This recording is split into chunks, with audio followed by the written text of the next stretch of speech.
Bonjour, on est la BH Team et en fait on va vous montrer que si vous mettez un Python dans votre moteur, dans votre robot, ça fait des étincelles. Alors, je suis Yannick, ça va être ma 9e participation à la Coupe de France de robotique. Et juste un petit aparté pour vous dire que si vous êtes en Alsace et vous intéressez à l'entrepreneuriat, regardez ce qu'on fait à la plage digitale.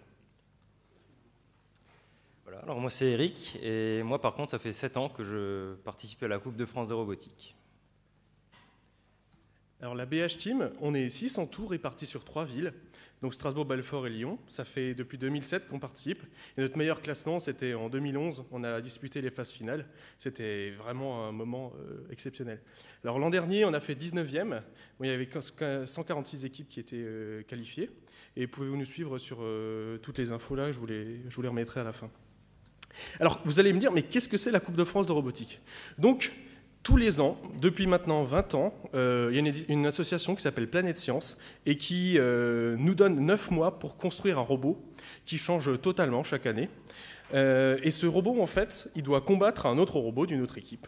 Alors on peut construire 1 ou 2 robots par équipe, ça c'est un détail, mais ces robots, ce n'est pas des robots sumo, il ne faut pas rentrer dans l'autre comme un gros bourrin, quoi. Le but du jeu, il va y avoir un règlement qui va nous permettre de marquer des points.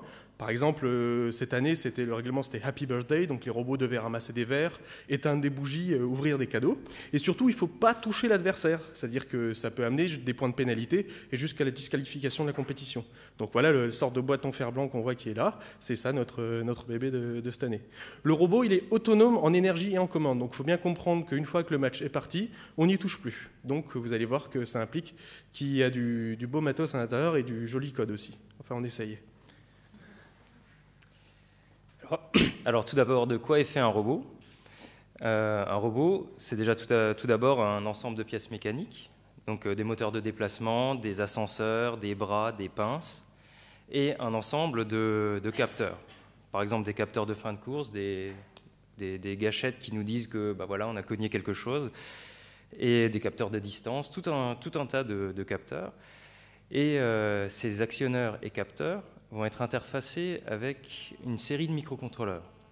Donc c'est ce que vous voyez tout à gauche du graphique. Donc c'est des microcontrôleurs de la famille PIC, PIC32, PIC18. Ils sont codés en C et ils s'occupent de piloter, c'est des sortes de pilotes automatiques pour le déplacement par exemple, et de gérer les pinces, les bras, etc.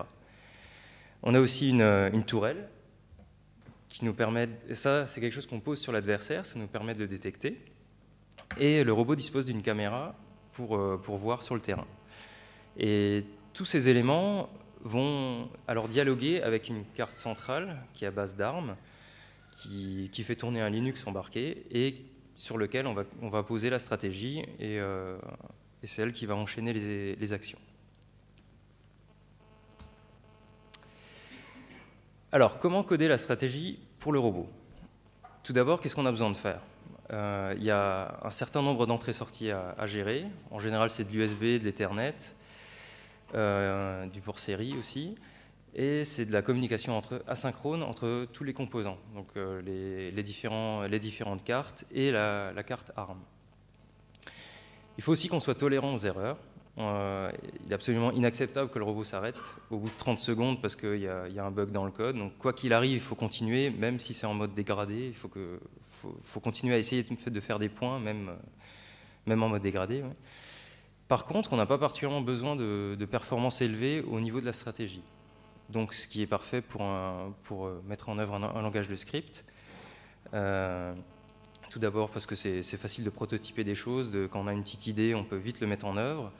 Et on a accès à des paradigmes de programmation moderne et souvent des frameworks très étendus. Donc on n'a pas besoin de faire beaucoup de choses par nous-mêmes, on peut se concentrer vraiment sur notre problème, donc de faire une stratégie pour le robot. Et c'est là qu'on a créé Brewery. Brewery, qu'est-ce que c'est? C'est comme une usine à gaz, mais nous on préfère la bière. Et donc c'est un framework dédié à la robotique événementielle qui existe depuis 2010. La première version était codée en Lua. C'était pas forcément la meilleure des idées qu'on ait eues. Hein, et en 2011, on l'a recodé en Python, parce que c'est un langage avec lequel on est plus à l'aise et qu'on maîtrise mieux. et qui est aussi livré avec une librairie standard qui fournit quasiment l'intégralité des composantes dont on a besoin.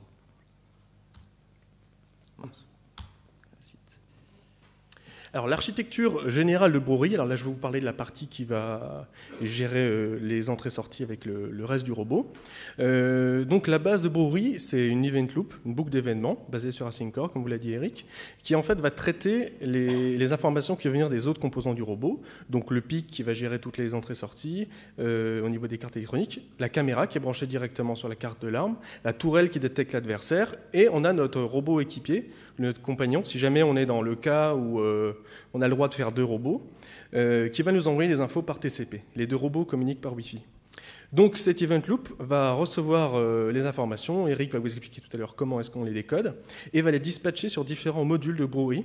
Donc on a le module des state machines qui va s'occuper de gérer la stratégie, le choix d'objectifs, la carte sur le terrain, la carte du terrain qui permet de se repérer et de calculer les déplacements, et la gestion de l'adversaire. Alors, on fait un petit zoom sur la gestion des machines à état.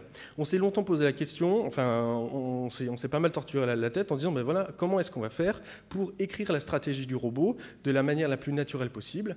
On ne peut pas écrire du code procédural en disant, voilà, envoie un ordre de déplacement, puis tu vas attendre la réponse et puis continuer. Voilà. C'est-à-dire qu'on s'est rendu compte très tôt qu'on avait besoin de répondre de manière asynchrone aux événements, mais il fallait pouvoir enchaîner quand même d'autres opérations que doit faire l'intelligence artificielle.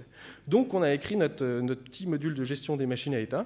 Et ce qui est pas mal en fait avec les machines à état, c'est qu'on fait de la factorisation de code, c'est-à-dire que chaque fois qu'on a besoin de reproduire un enchaînement complexe d'opérations, c'est un peu notre manière de faire des fonctions, et ben on va écrire un état à qui on va déléguer la réalisation de l'opération, puis quand on sort de l'état, on a la garantie qu'on est dans un état qu'on connaît.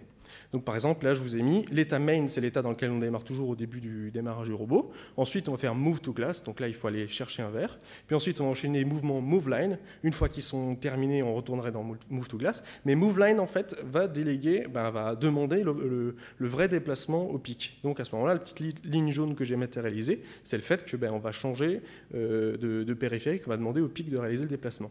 Et pendant qu'on demande un déplacement, les petits carrés jaunes de skate que j'ai mis là, et en fait, Brewery va pouvoir faire autre chose et pouvoir mettre à jour d'autres informations. Alors, pour représenter ça d'une autre manière, c'est pas des threads, parce qu'en fait, tout ça se déroule dans le même processus. C'est simplement qu'en fait, chaque fois qu'on va demander une info au pic, on va en profiter pour faire autre chose, pour passer dans une autre tâche. Et une fois que le pic nous renvoie la réponse, on va continuer, on va retourner dans T1, la première tâche qui nous dit en fait que le déplacement est terminé, qu'on va pouvoir retourner à la suite de notre stratégie. Alors, à quoi ça ressemble tout ça? Parce que ça a l'air un petit peu abstrait. Là, je vous ai représenté de manière simple à quoi ça ressemble l'écriture de notre stratégie. Mais en fait, on utilise le mot-clé yield, en fait, qui va nous permettre de suspendre l'exécution de notre fonction à l'endroit où elle est. Et une fois qu'on obtient une réponse du pic, l'exécution du code va continuer à l'endroit où elle s'était arrêtée, quoi. Donc, pour switcher vers un état, on fait yield et un state. Et pour sortir d'un état, vous le voyez dans l'état move to glass, ou dans l'état take glass, on fait un yield none, et en gros, ça pop l'état de la stack. Donc en fait, voilà. C'est-à-dire qu'à la fin des move line, on retourne dans move to glass, à la fin des move to glass, on retourne dans main. Donc en fait, ça fait du code qui s'écrit de manière assez naturellement, c'est-à-dire qu'on fait de l'asynchrone sans s'en rendre compte, et ça, il y en a qui diraient que c'est que du sucre syntaxique, mais en fait, ça aide pas mal quand on n'a pas dormi depuis 20 heures, d'avoir à écrire du code assez simple. Alors, cette année, en plus, on a rajouté la possibilité de pouvoir faire des state machines parallèles. Alors, on s'est rendu compte, cette année, on a des trucs devant qu'on a appelé des barman, c'est ce qui ramasse les verres. Et le problème, c'est que si on gérait les barman dans le même code que le reste, on se retrouvait à devoir gérer partout le fait que les barman, tout à coup, ils détectent qu'il faut ramasser quelque chose, et puis il faut monter, voilà. Et en fait, ce qu'on a fait, du coup, c'est qu'il y a du code qui s'exécute en parallèle. C'est-à-dire qu'en gros, ça c'est l'effet démo, en gros, je vois qu'il y a un capteur qui déclenche. Voilà. Et en fait, à n'importe quel moment, le robot peut être en train de faire n'importe quoi. Dès qu'il détecte qu'il y a quelque chose qui est dans la pince, pouf, il le ramasse et il le monte, quoi. Et ça, en fait, ça a beaucoup simplifié l'écriture de la state machine principale, qui ne se préoccupait plus que de faire du déplacement. Alors, pour communiquer avec les puces électroniques, on a développé un petit protocole tout bête. Tout simplement, c'est un simple paquet de 256 octets. et dont le premier octet, ça donne le type de l'information qui va suivre, et on a 255 octets de données. Et donc, c'est des données binaires. Pour représenter ça en Python, on va donc utiliser la librairie struct, qui est dans la librairie standard. Et le protocole, c'est une sorte d'API qui va nous permettre de piloter le robot. Donc, on va donner un ordre de protocole, par exemple, le type numéro 52, par exemple, ça peut être l'ouverture ou la fermeture d'une pince. Un paramétrage pour régler une distance de détection, ou alors des ordres de déplacement. Et donc, on avait besoin de créer un certain nombre de paquets. Donc, il y en a une trentaine pour l'API de ce robot.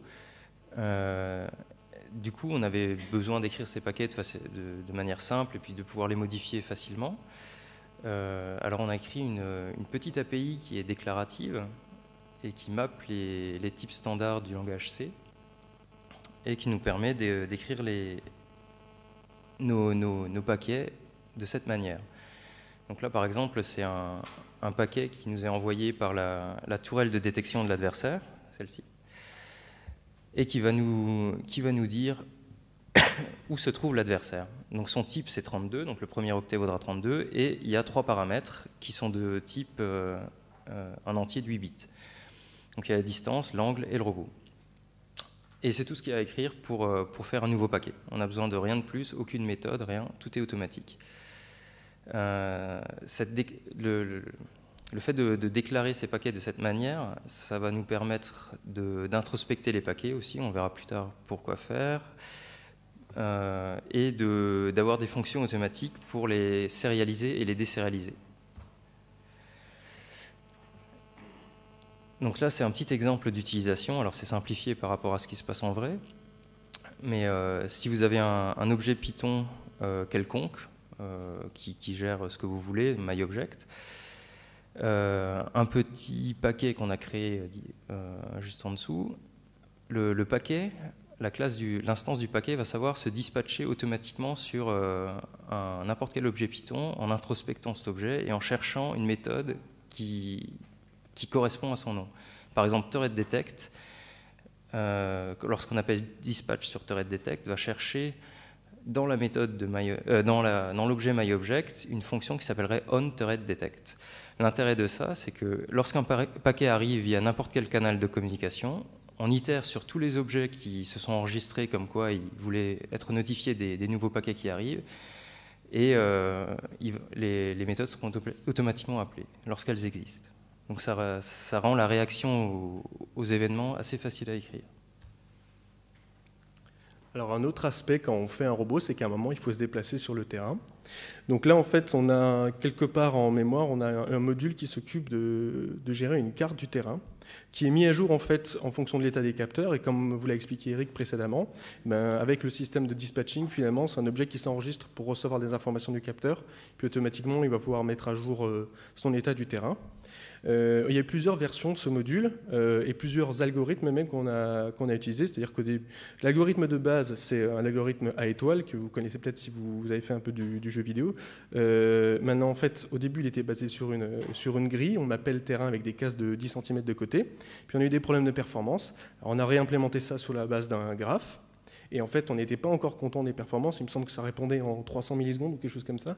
Et en fait, là, maintenant, on l'a réécrit en C. Donc là, ça répond en 2-3 millisecondes, il me semble. Et donc, voilà, là, on est arrivé à un niveau de performance qui était acceptable vu la fréquence à laquelle c'était appelé. Voilà. Alors, il y a une autre partie qui est intéressante, enfin qui est importante dans Bruit, c'est dans le robot, à un moment, il faut savoir qu'est-ce qu'on va faire. Donc, comment est-ce qu'on fait? On va référencer les différents objectifs du robot au début du match, on les connaît, puisque le règlement il nous est donné. Et en fait, bon, il y en a certains, il y a des fois des éléments de jeu qui peuvent être répartis de manière aléatoire. On va essayer de les détecter au fur et à mesure du match. Et en fait, il va y avoir une fonction qu'on appelle une heuristique, qui est en fonction de différents paramètres, c'est-à-dire la pondération qu'on a donnée, la position de l'adversaire, le chemin le plus court pour y arriver, qui va décider du prochain objectif à réaliser, quoi.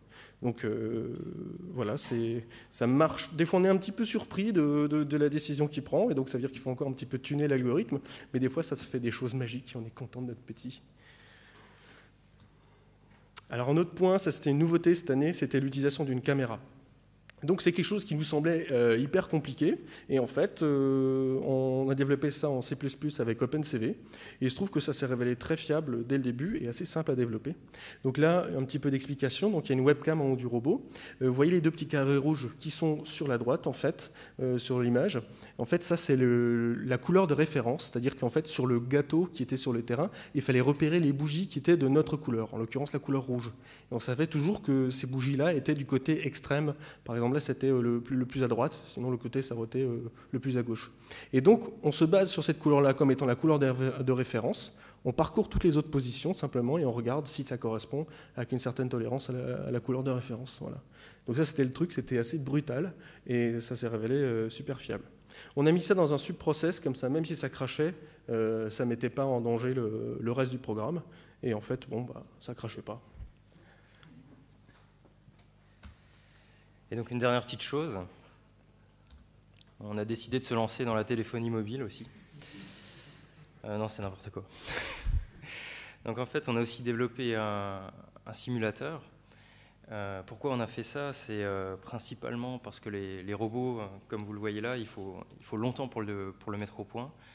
On a le règlement et 9 mois plus tard, c'est la compétition. Le robot, il met à peu près 7 mois et demi à être fabriqué, à être opérationnel. Donc c'est tard, c'est très tard pour commencer à faire de la stratégie, à coder. Et c'est pour ça qu'on a développé ce logiciel. Son objectif, c'est de mettre le code du robot dans une situation similaire à ce qu'elle serait en vrai sur le hardware. Et vu que le robot se pilote via un protocole relativement simple, c'est la trentaine d'ordres dont je vous parlais tout à l'heure, il suffit d'émuler ces ordres dans un logiciel graphique pour pouvoir faire croire au code qui s'exécute sur le robot. Donc, ce logiciel il est écrit en PyQt, donc ce qui est parce que bon, c'est pareil, on connaissait un peu la technologie, donc ça a été facile pour nous de commencer là-dessus. Ça utilise le vrai code du robot, donc ça c'est un gros avantage. Et ça, c'est pas une simulation réaliste, c'est-à-dire que son objectif c'est pas de simuler le moindre petit élément qu'il y a sur le terrain de jeu. Son objectif, c'est juste d'enchaîner le code, de faire en sorte que la stratégie se déroule comme elle se déroulerait en vrai.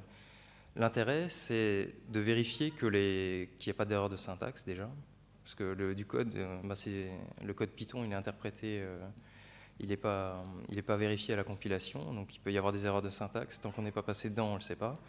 Donc le gros intérêt, c'est de vérifier ça en amont. Et ça permet aussi rapidement de développer des modules. Comme vous voyez, là, on voit les traces du pathfinding dessus.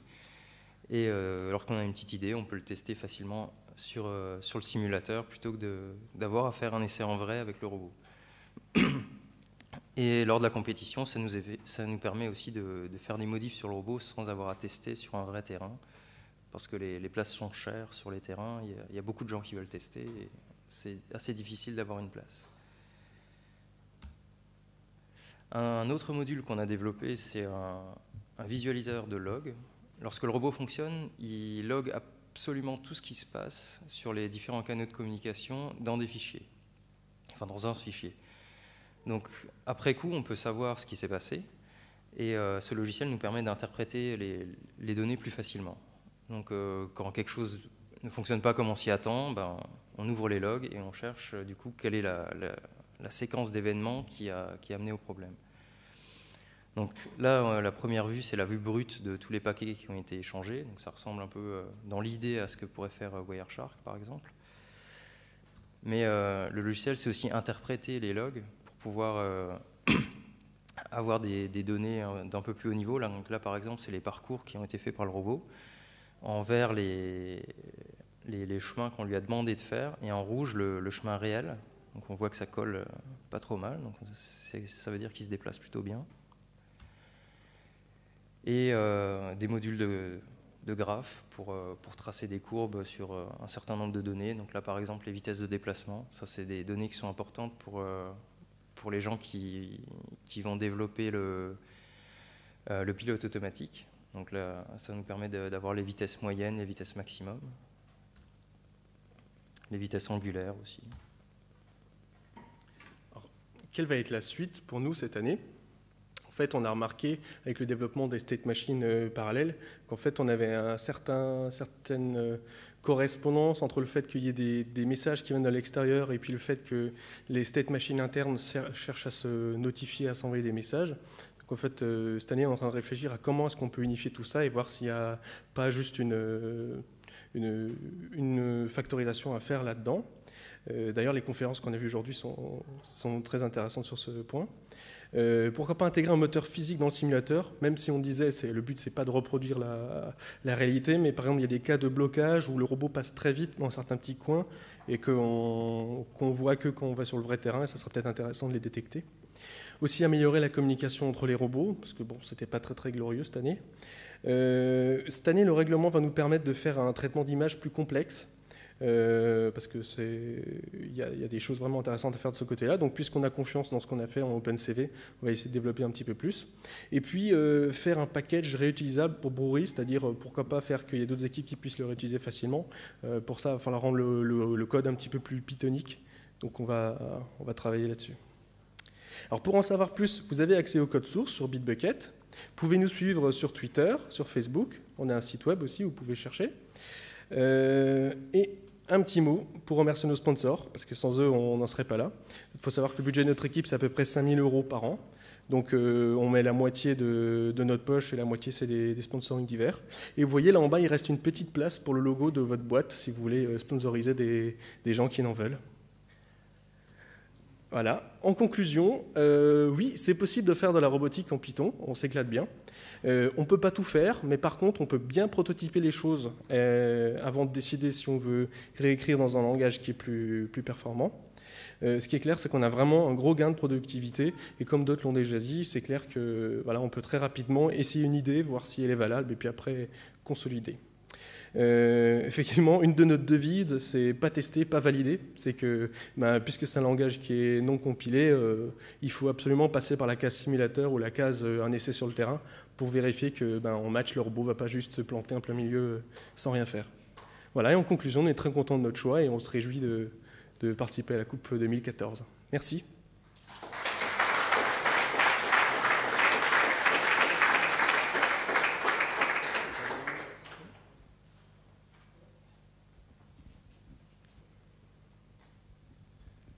C'est une question un peu indirecte, mais est-ce que vous êtes les seuls à faire ça en Python dans les gens qui... Dans un langage interprété, vous voulez dire? Non, même en Python. En Python dans les compétiteurs, est-ce que vous êtes les seuls à faire du Python? À ma connaissance, non, parce que enfin, je sais pas pour toi, mais dans le domaine de l'embarqué, tout ça, les gens, ils aiment bien des langages qui garantissent que ça va marcher. Donc les gens, ils vont plutôt aller voir du côté des langages fortement typés, comme du C, du C++, ou plutôt même du ADA, quoi. Et donc, à ma connaissance, on est les seuls à le faire. Mais bon, ça ne veut pas dire, hein, il y a peut-être d'autres équipes. J'ai vu des fois des repos de certaines équipes où ils ont des petits outils annexes, mais je pense qu'on doit être les seuls à avoir le code en live qui tourne avec du Python.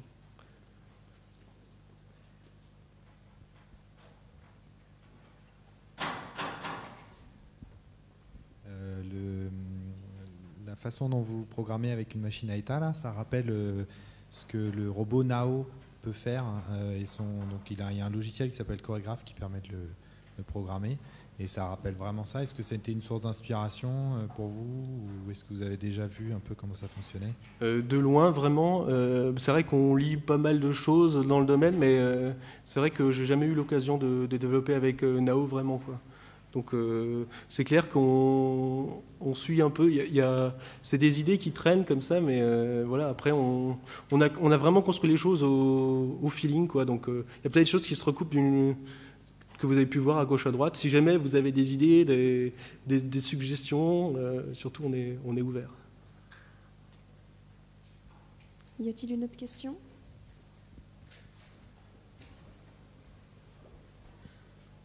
J'ai vu que vous aviez codé quelque chose pour pouvoir faire la communication entre les différents systèmes. Et pourquoi pas avoir utilisé une librairie comme NumPy? Ça avait l'air de faire à peu près la même chose. NumPy. NumPy. Alors je sais pas trop, mais à ma connaissance, NumPy, c'est plutôt pour faire du calcul. En fait, c'est fait pour faire des tableaux de données. Et la façon dont c'est écrit, Bah, ça en ressemble fait, pas mal à ce que vous faites en fait. Notre objectif, c'est le protocole, il est binaire, donc il faut qu'on écrive des données des floats, des ints, etc. Alors, Voilà. Mais c'est à ça que ça sert en fait. Faut essayer de d'accord, regarder. bah, c'est parce qu'on ne connaissait pas.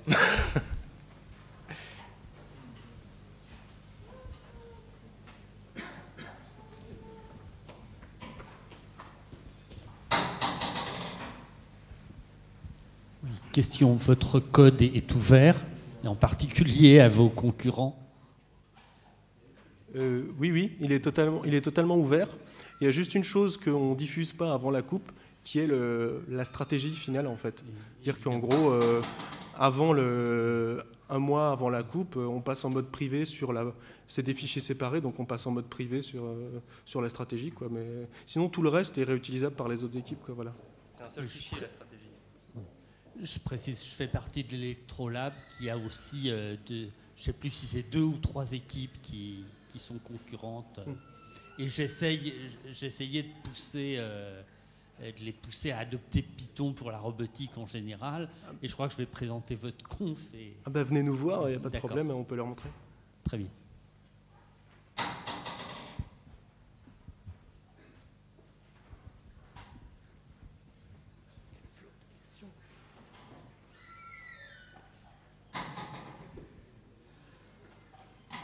Je voulais savoir d'un point de vue performance, le fait que vous utilisiez OpenCV, est-ce que ça tourne sur le processeur ARM également? Il n'y a pas de problème de perf? Oui, tout à fait, ça tourne sur Linux embarqué. Bon, ça pose pas particulièrement de problème de perf. On n'a pas fait d'effort particulier, puis ouais, enfin, et même ce qu'on lui demande, c'est pas très énorme au final. Donc non, on n'avait pas eu de problème de perf avec ça. Ok, merci. C'est plutôt le pathfinding justement qui a demandé du travail. Eh bien, je vous remercie encore une fois pour cette présentation.